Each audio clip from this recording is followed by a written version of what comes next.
मोदी सरकार शेतकऱ्यांचं नसून उद्योजकांचं आणि शहरी लोकांचं हित जपणारं सरकार असल्याची टीका ज्येष्ठ नेते शरद पवार यांनी केली।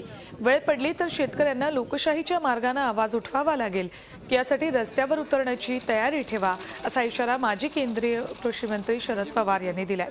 शरद पवार मराठवाड्यात दुष्काळी दौऱ्यावर आहेत। औरंगाबाद जिल्ह्यात चित्ते पिंपळगावमध्ये त्यांनी शेतकऱ्यांशी संवाद साधत दुष्काळी दौऱ्याला सुरुवात केली।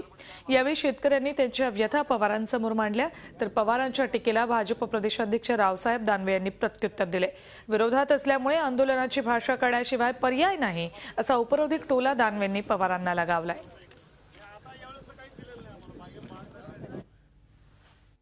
सरकारचं धोरण प्रामुख्यानं उद्योग आणि शहरी भागातले, मी नाव सांगत नाही, पण सरकारमधल्या एका व्यक्तीशी माझी गेल्या आठवड्यात चर्चा झाली। त्यांना मी सांगितलं की ग्रामीण भागात परिस्थिती वाईट आहे, शेतीमालाच्या किमती घसरल्यात, आपल्याला किमती वाढवून द्यायला पाहिजेत। मला त्यांनी उत्तर दिलं की आम्हाला पाठिंबा मिळाला आहे तो सगळ्या शहरातनं मिळाला, ते काही शेती पिकवत नाहीत, त्यांना स्वस्तात माल पाहिजे। ते म्हणतात महागाई नको।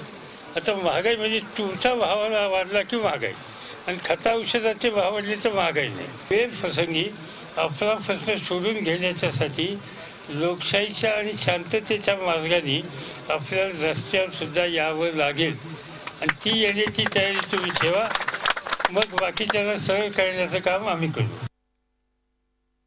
असं आहे की लोकसभेच्या आणि विधानसभेच्या निवडणुकीमध्ये ज्या ज्या पक्षानं जोरात आपटी खाल्ली त्यांना आता आंदोलनाशिवाय पर्याय उरला नाही।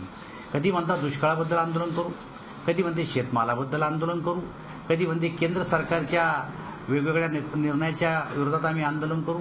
आंदोलनाची जबाबदारी आता सध्या त्यांच्यावरच आहे, आणि त्यामुळे ते जर आंदोलन करणार असतील तर काय त्याला आम्ही विरोध थोडा करू शकतो।